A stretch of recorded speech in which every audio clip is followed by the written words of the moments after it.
2022 is about to be bye-bye, and 2023 is right around the corner. And many times people ask me personally, how do you anticipate growth in 2023? Where is the highest, most lucrative industry? Who should I partner up with? Where should I invest my time, money, and energy? In this episode today, not only I have an exclusive, this is the very first interview of this individual as CEO, and you'll understand why this is exclusive and definitely exciting for me, selfishly speaking, because I get the privilege, the honor to be by her side virtually, that is, day in and day out, and collaborate as much as I humanly possibly can. And I learn from her. I actually see, as I like to call it, the dog in me, right? Like, she is a nonsense kind of leader, entrepreneur, CEO, developed 9-figure businesses, has ran multiple successful campaigns, opportunities, companies, and solidified her name in the business community. And absolutely the reason why you ladies need to know you got it better than anybody else. 4 times as much success that you create than any other dude. So I am lucky and I'm about to get outshone. Ladies and gentlemen, I hope you're ready for this rock star. Here we go. A little highlight. Ride with us.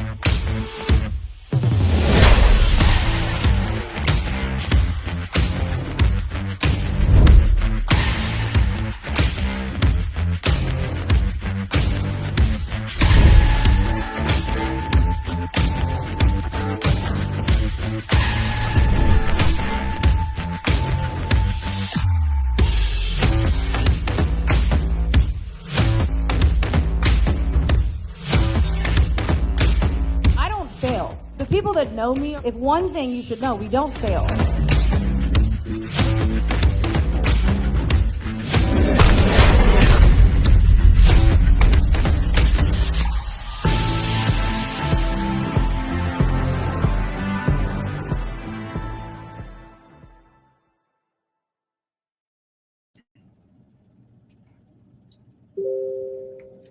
Please clap your virtual hands. That's when you give a like, a comment, and share, and enjoy the show, because we have with us the one and only CEO of Eaconomy, Candace Ross. And I'm so excited, thrilled, to be honest with you, not only because this is the very first one and I'll be forever brag about I had the very first interview, no matter who you are that you are watching this, but I do know your incredible content, value, attitude, behavior, and servitude to the e-economy community. But I want the world to hear more about you. So first and foremost, welcome, and thank you for giving me the time of the day to share you with the world. How are you today? I'm good. Thanks for having me. And actually, I'm starting my day. I don't know where everyone else is in the world, but I'm starting my day, and so my brain is just now kind of clicking. I've got my caffeine over here, but the best way to start my day, and I say it all the time, is actually starting my day with Ali, because he is like caffeine for me. He's like very energizing, and so this is the best way to do this. So thanks for inviting me to do this call with you. Of course. Well, so let's get right into it. Obviously, before we talk about the vision, and I know you are a visionary executive, I'd like to kind of take a look back on who is Candace Ross, what makes you who you are. So tell us a little bit about, where, first of all, the entrepreneurial journey has started for you, because I know your background. I know the 2 decades plus of experience and success. But if you can share with everybody in a moment a little bit about, the creation of this avatar that we know as Candace Ross, and who you truly are behind that seat. Yeah.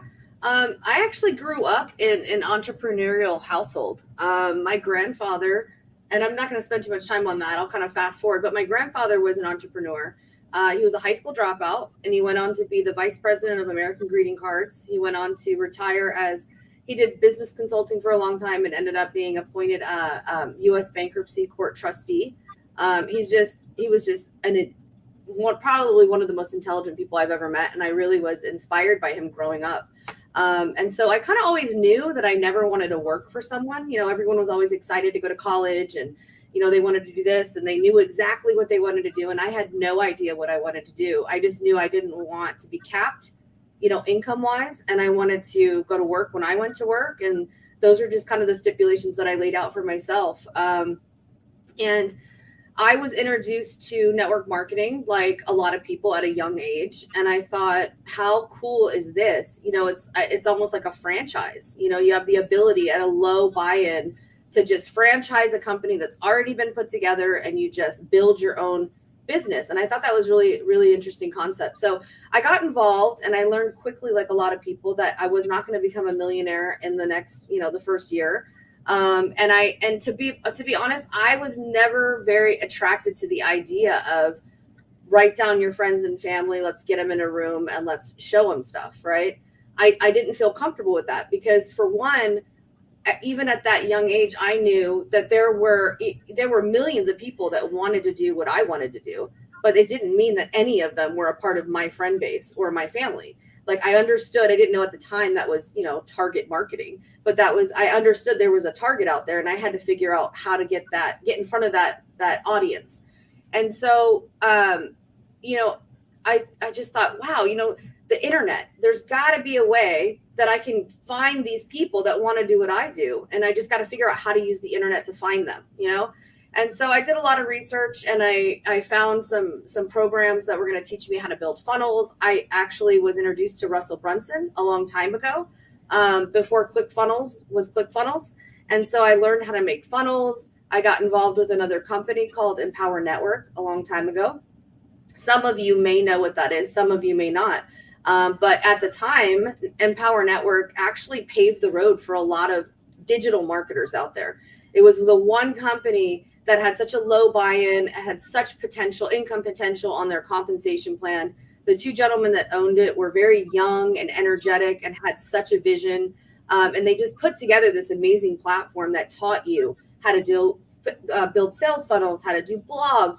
They were huge on really teaching people how to use blogs to get leads. And so I focused on that company for about a good solid year, and ended up making the most money I had ever made in 1 month, with this company. And I really, I like to, some people don't like to talk about the companies that they used to be in, or they want to say all the bad things, why they left and things like that. And that company did eventually fall apart, right? Because maybe it just grew too big too fast. The owners kind of got too rich and didn't know how to handle it. But at the end of the day, this company really set the tone for people. And I appreciate, I'm very humble when it comes to remembering where I come from and where I learned from. But I have taken every single thing that I've learned from there, and every single person that I met. That's a huge thing to me. My Rolodex over the last 20 years in network marketing means way more to me than any amount of money that I've ever made, because, during the time it didn't feel that way, because when you're over there worrying about making money, and all your sponsors are telling you is read this book, that's not going to put money in my pocket. You don't realize that in the background, all of these relationships, if you're treating people right and you're not writing people off because they won't join your company. If you treat them right, you are actually developing, that was the biggest crypto wallet that was just sitting there getting big on my end. And I didn't know it at the time, but you fast forward and now we're here. And in some of my last projects, you go, wow, I can call 20 people right now that are huge in the space, that have massive value, that trust me, that love me, and I can plug them into what I'm doing, and we'll watch things just go crazy, right? So you just learn that people are much more valuable than money, guys. I really just want to get that out to you guys. Treat everybody right, whether they're your cross-line, upline, downline. You never know what's going to happen in 10 years. But anyway, I'm getting off track. So anyway, I did that, and then a lot of people started noticing who I was online. And it wasn't necessarily because I was better than anyone. It was because I was really one of the only females that was doing what I was doing. And so my friendships, people word of mouth, I started getting plugged into some of these network marketing companies at a corporate level. They would come to me and ask for advice, or they would say, hey, is there anything you can do to help me? And I thought, okay, this is a shift for me. This is a timeline shift. I've been a distributor all these years, and now I have massive value, and people are noticing it. So let me try to develop that into some type of career for myself. And that's when I started consulting with different companies across the board. And I did really well, and I enjoyed it. It was something different. And I eventually got pulled into a foreign exchange network marketing company. That was the first time I've ever heard of Forex. And when I learned what Forex was and what it could do for people, I thought, this is something that needs to be out there. This is valuable education, information that everyone in the world should know about. And what a better way to do that, but to be able to figure out how to plug it into network marketing. That's such a viral way to share information. So there were already several companies doing that. And some of them did it better than others. But I was able, because of my viewpoint, my vantage point, working at the top with some of these people, I was able to see what they were doing right and what they were doing wrong. And at that time, me and my partners decided, hey, let's just do it. And let's do everything that we know they're doing wrong. Let's do it right. Let's make a safe environment. Let's build something that's going to last, and let's do everything different. And so here we are. This is what Eaconomy is to me and my partners. It's the opportunity to share two really amazing industries: network marketing, financial markets, fitting it together, making it work, and being able to let it be a vessel for people all over the world to create an income for their families, and where everybody can win. It's a fair playing ground. That doesn't matter what you did in this company. It doesn't matter if you're brand new. And so that's kind of what we wanted with Economy, and that's why we're here today. No, that's amazing. And thank you for that background. It kind of put things in context and definitely gave me a whole lot to dig into. So one of the pieces that you've mentioned when you talked about the company that was using the concept of blogs and internet marketing, and it did really, really well, but it got too big too fast and kind of crashed, right? From your vantage point as a CEO, what are some of the things? Because I know, like everybody that's watching right now, business has the ups and downs, and you must fail before you succeed. What are some of the pieces that you notice or learn from those experiences that you see here where you are as a CEO, saying, okay, this is what I've learned from the past, and here's how we can avoid crashing and burning, or putting ourselves as a company in a position where we are growing too fast, or just, you can't avoid certain things to happen because that's just life, but how can you mitigate that possible risk when things do go wrong? Well, growing too fast, too quick, that happens a lot in a lot of businesses. And what happens is it's usually people who are kind of brand new to building businesses. It's happened to me before. I have fallen forward on my face with other companies in the past, and I'm okay with admitting that. I've built several really big companies, and then we've kind of had to scale back, or even sometimes sadly close the doors. And I don't run from that on my portfolio. I'm actually very proud. I think it's given me almost like a PhD in what I'm doing and what we're doing here. But a lot of things can go wrong when you just grow too fast. And so there are little things that you can do to kind of mitigate and monitor. When you're talking about merchant accounts, the way people are paying in, you can outgrow your merchants. People don't think like that. When you say our biggest problem is that we're growing too fast, that's a great problem to have. You just need to know how to make sure that you're keeping up with everything. And when I say you have to keep up with all your numbers on a daily basis, you need to trust your team. You need to have open dialogue and communication, not with just your executive team, but also with your leaders in the field, because they're the ones that understand what's going on. If Ali Saleh goes and recruits someone tomorrow, and they're going to put in 10,000 people over the next month, if Ali Saleh doesn't come and talk to us and tell us that, then we can't prepare for that, right? So you have to have a lot of trust with your affiliates, and a lot of great relationships and communication.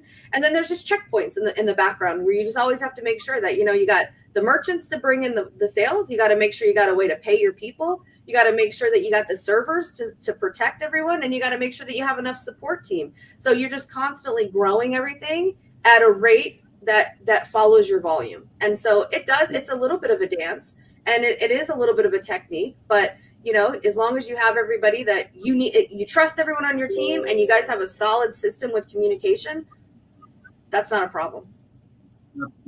Yeah. One thing that you talked about is to develop communication and trust between the executives and the affiliates and whatnot. We've just seen the whole FTX crash last month, and Kevin O'Leary is on CNBC every single day trying to explain what might have gone wrong or what happened, because he was one of the majority investors of FTX, and he lost millions and millions of dollars literally every single day. It's adding up to hundreds of millions of dollars in his case. How do you build a sense of confidence, and how do you maintain good communication in an industry by nature that operates on ups and downs, that operates on risk and rewards, that operates on crashing markets and winning markets? So how do you maintain a good, healthy communication and culture within this sphere of e-economy? And I'm asking because it's fascinating to me. This is not a startup that's starting yesterday. You've been in business and you've been crushing it. So how do you what is the secret sauce to maintaining healthy culture in an environment that by nature is not necessarily the healthiest? So I think it's very important from the top of the food chain all the way down to have positive communication and a great culture, right? And it starts at the top. It starts with all of us at the top. We need to make sure we have proper communication. We need to make sure that we're unified across the board. We can't have people building over here and doing their own events over here and no one's talking about things, right? It's very important to have that communication, because you don't want any part of the organization to be hyper focused on one particular product, right? We are not a one product company. Yet there are probably people who are part of Eaconomy, maybe at a customer level in some place in the world, and they think that we are the home of Athena. Let's use that as an example. And so that's a very dangerous thing, because if the markets are moving in the wrong way, and it just happens to be that algorithm might have taken a you can get yourself into a situation where your entire organization is just completely hyper focused on one thing, and they don't know about all of the other amazing things that are going on. The only way to build a culture is to have, all of these things being talked about. They need to know everything that we're selling. They need to understand why we have all these quality products. They need to understand that you don't have to base your entire organization on one product. I think that personal development should be brought into, let me say this. I have no desire to be one of those companies out there where we wake up tomorrow and we have 10 verticals. We're selling travel, we're selling credit repair, we're selling any of this stuff. So I just want to let that, and there are companies that do it and they do well, and good for them. But for us, I would rather focus all of our energy and our time and our resources on just making what we sell amazing, right? But I do think, because we're on a network marketing platform, to make sure that we're always intact culturally, and that our organizations can't fall apart because the markets are slow one month, or the markets, take a deep dive that we had no idea could happen, because it could happen, right? It happens all the time. But we do need to have that piece, where there's a personal development, there's a place where people just want to come and be a part of something, and they know that they're learning from all of these people that are contributing to our platform, our executives and our top leaders. Because when that happens, you can have a month where something falls apart, and it's just at that point damage control, and it's just things that we got to deal with, but we're still together, we're unified, and we're all on the same page that, hey, we're going to get over this, and next month is going to be better. And so that's what I think. Yeah, no, that's amazing. Speaking of the world that we're in, and how, let's just say, regulated in some parts of the world and unregulated in others, and there's a lot of gray areas. What is your message for everybody? First of all, just for those who are watching that might not be part of the e-economy community, just Athena is an automation system, algorithm that auto trades on your behalf. It is nowhere available in any of the United States the regions. So for those of you in the US, I love you, but it's not approved just yet. But there's everything else that compensates for that. So how do you maintain or protect, rather, the company from the gray areas? There's a dangerous game right now that I've learned over the last 6 months to a year. Demo flexing, lying about results, not using disclaimers, using a one-time kind of a result, and you playing it like a one-hit wonder, for 3 years, like, oh, look at my account, but it's the same exact thing. So what is your message to those those who are within the e-economy community. And of course, if we can educate everybody, that may make everybody else look bad by having that wrong behavior. What is your message to everyone? Well, see, at the end of the day, when you're dealing in the financial market space, you're going to ruffle some feathers in regulatory agencies. I mean, offices. You know, they're for whatever reason. I need to be very careful with what I say when I talk about that stuff. But so at a company level, we are very secure in what we're putting out because we work with the best of the best. Let's start there. Our law firm, Greenberg and Torig, is one of the best, not in the country, but in the world, for regulatory stuff. And so we sit down with our guys and they go through every single one of our products and services. If Michael vets something and wants to bring something to the table, the very first thing that we're going to do is take it over to the law firm. They're going to look at it. They're going to ask for data. They're going to, just do a deep dive. They want to know everything. They want to see our data. They want to see where our customers are, and they'll tell us when, where we can put it, all of these things. So from there, we start there, right? But what people need to understand is this. It's very tricky when you're out, especially when we're putting, like you said, the foreign exchange with network marketing, right? If we were a direct sale company, we would have so much control over the compliance because anything that gets put out is getting put out by the company. So when you have distributors and you have hundreds or thousands or tens of thousands of distributors all over the world promoting something, it's so important to use proper disclaimers, right? It's so important to not cherry pick. Cherry picking is something that the regulatory agencies love to bring up, right? And when they say that, it means that you're only showing, results that are good. So you have good ones and you have bad ones, and you decided, I'm just going to go show the world all these great ones, and we're not going to talk about the bad things, right? So that's why you see a very clean line of transparency from Economy every week when we're showing our results. We don't show just the good ones. We show the good ones and we show the bad ones. And that's because that's what we're expected to do by law.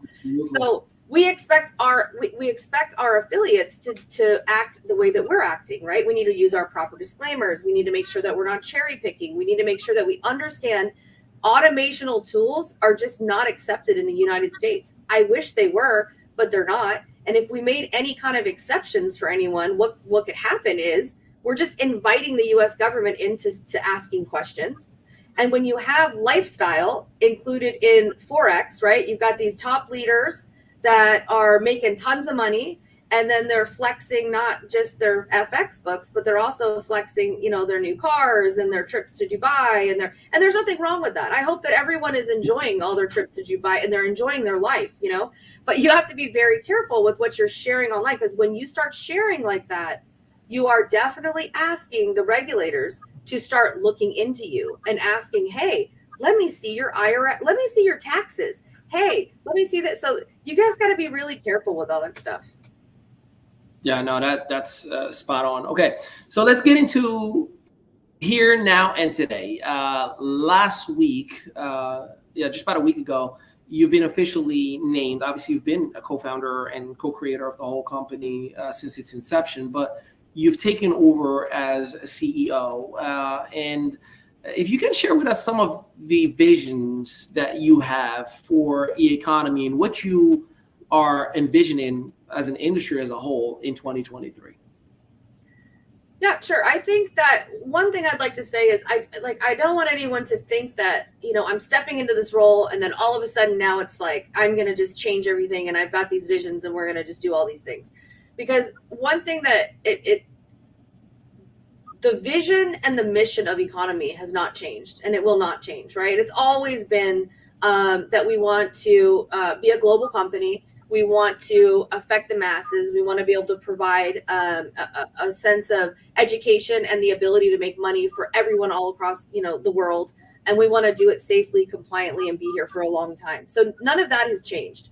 Now, stepping into a role, it's interesting because, I'm kind of stepping in where someone's stepping out, and and I might have a different style, and I might see things and want to change a few things here and there because I think it would make things more optimal. It doesn't mean that the person I'm taking over did anything wrong. It just means they're different. And so, stepping in, I've been able to kind of unpack and just, like you said, it's just been a few days. So I haven't had much time, but I have been, since I've been here, I've been unpacking each department. I've been unpacking every kind of, issue that's been brought to me, so that we can maybe redesign the system or redesign the way that we're handling things. I've been really trying to make personal connections with all of our affiliates out in the field, personal connections with all of our staff members and all of our department heads to really find out in their daily method of operation what it is that they could see could be better, right? Because if this department's telling me, hey, there's a couple things here that we could fix and my life would be easier, right? Then we can go in and we can kind of fine tune all these things. But for a company overall, 2023, I think me and my staff have come up with a really nice game plan on where we can start rolling out some really great elevations for the company and start seeing them really, coming to fruition within the next 30 to 60 to 90 days. Some of the things that I'd really like to see happen is I would really like to see some of our branding and our marketing just explode and kind of get to the next level.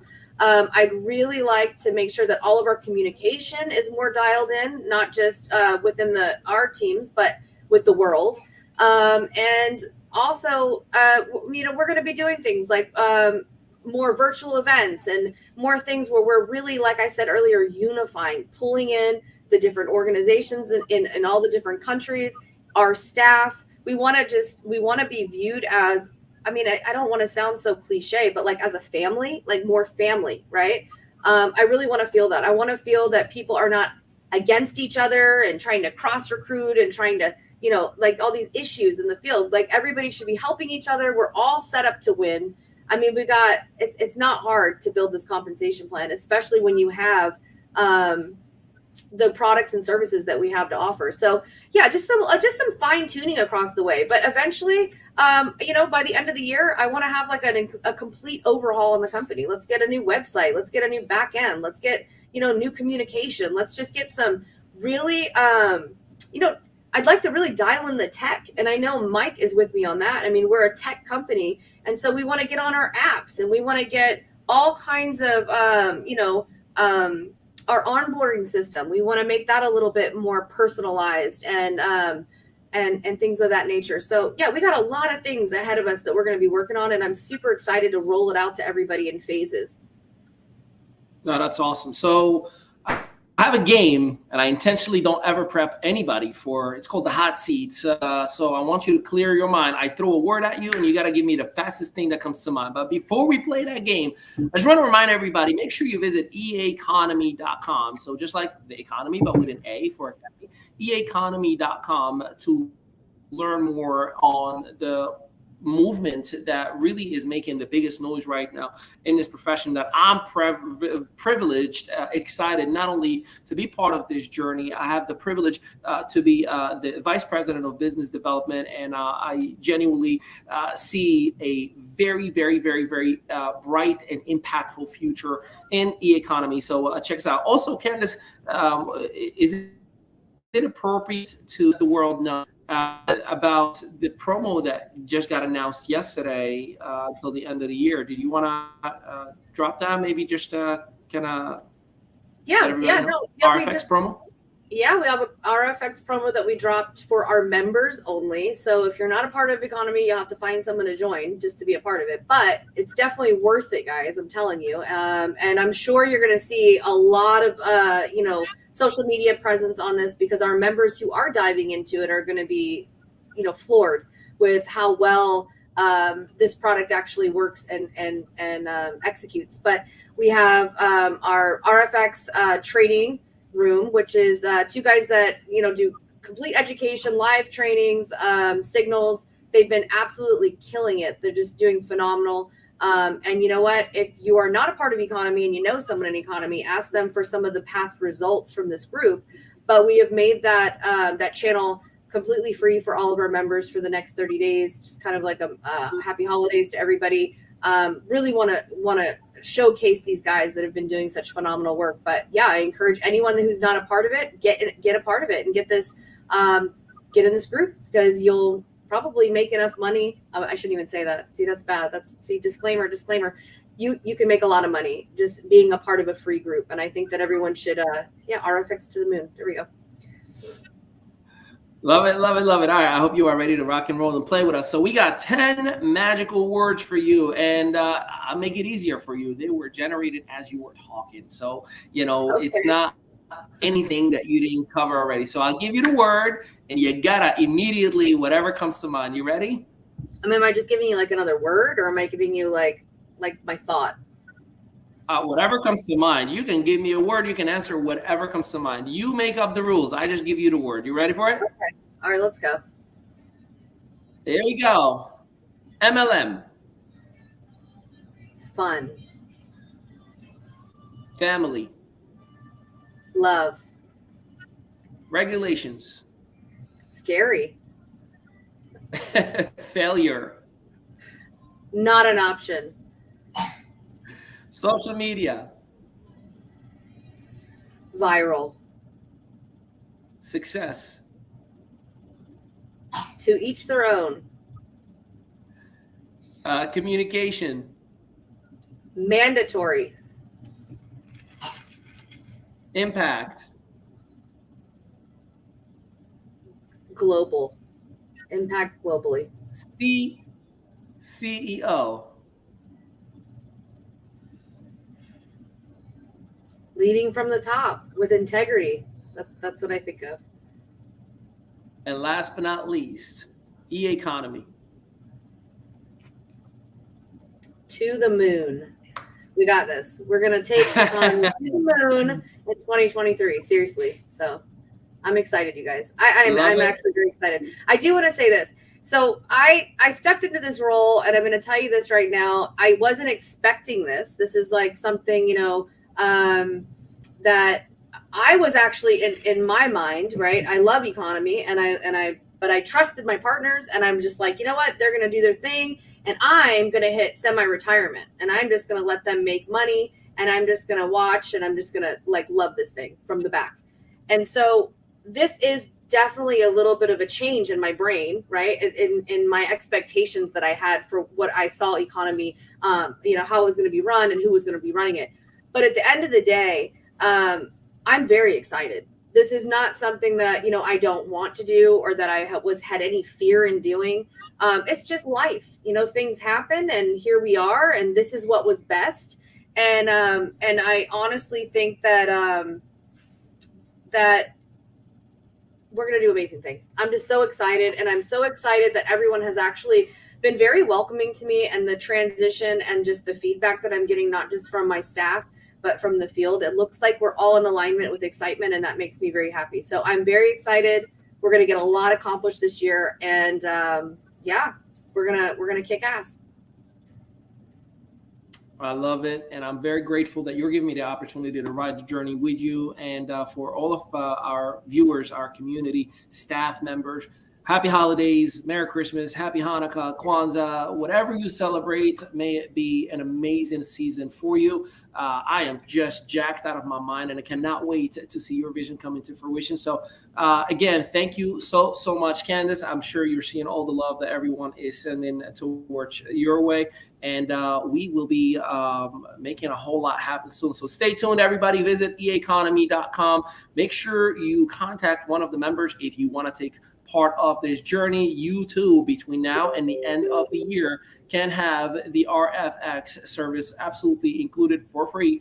So take action, take advantage, and use disclaimers if you're sharing all the good news with everybody. Don't just post out there that you're making 86% return. Disclaimer, disclaimer, disclaimer. Past performances do not guarantee any future results, and you heard it here first with Candace Ross and Ali Madawi. Until next time, have a blessed day, everybody. Thank you all.